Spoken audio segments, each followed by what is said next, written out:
I certainly didn't expect for any of these things to happen, honestly.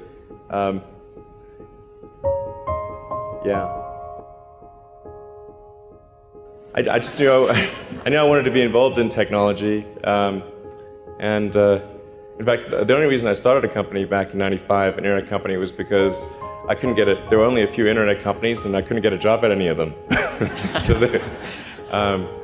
I tried to get a job at Netscape, and sent my resume in and tried hanging out in the lobby, but I was too shy to talk to anyone. And then I was like, okay, well, I guess I'll have to start a company because I can't get a job anywhere. My advice, if somebody wants to start a company, is they should bear in mind that the most likely outcome is that it's not going to work. And they should reconcile themselves to that strong possibility.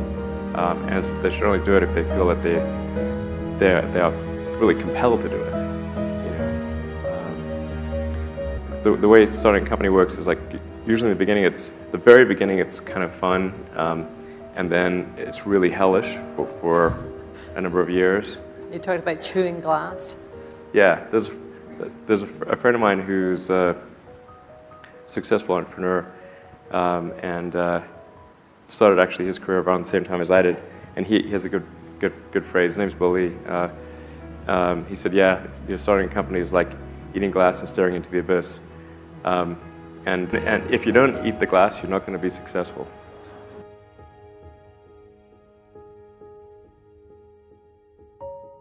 People do not think critically enough. I mean, critical thinking is a skill in short supply, where people take too many things they assume too many things to be true without sufficient basis in that belief. It's very important that people closely analyze what is supposed to be true and try to build up. Try to say, let's analyze things from first principles, not by analogy or not by convention. If you assume things are true by convention, which is actually what most people do, then it's difficult to gain insight into how things can be bettered. In any argument or any sort of train of thinking, you want to make sure that the underlying premises are valid and applicable, and then in reaching a conclusion, that the conclusion you're reaching is necessarily driven by the underlying premises and the interconnection between those premises. That may seem like a really simple thing to say, but most people don't do that. So it's really the foundation of rational thought.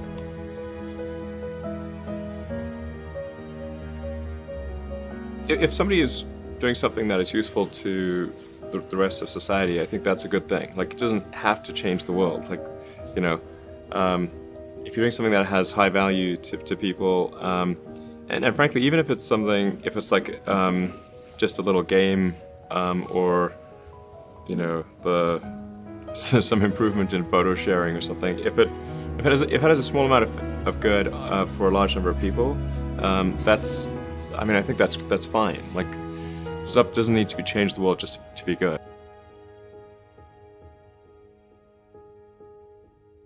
People tend to overweight risk on a personal level.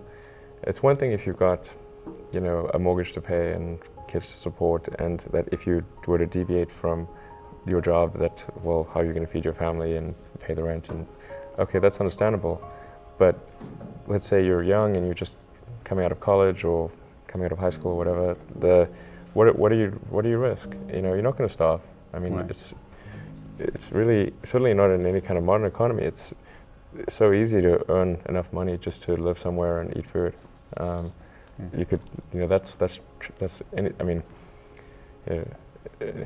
very easy to do. So I don't know what are they afraid of? They're mostly afraid of failure, I think, But people should be less risk averse when there's not much at risk.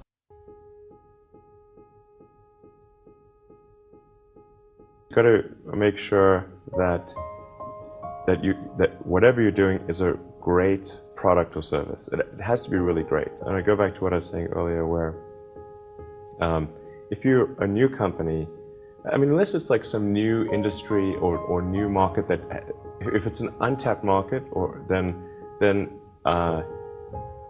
you have more ability to,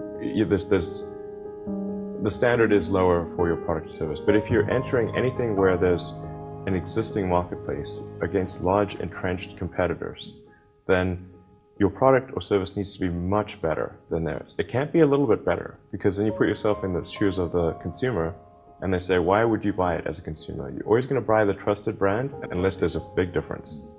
So a lot of times, entrepreneur will come up with something which is only slightly better.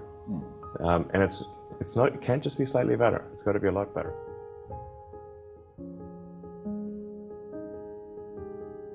If you're creating a company or if you're joining a company, the most important thing is to attract great people. So either join a group that's amazing, that you really respect, or if you're building a company, you've got to gather great people. I mean, all a company is a group of people that have gathered together to create a product or service.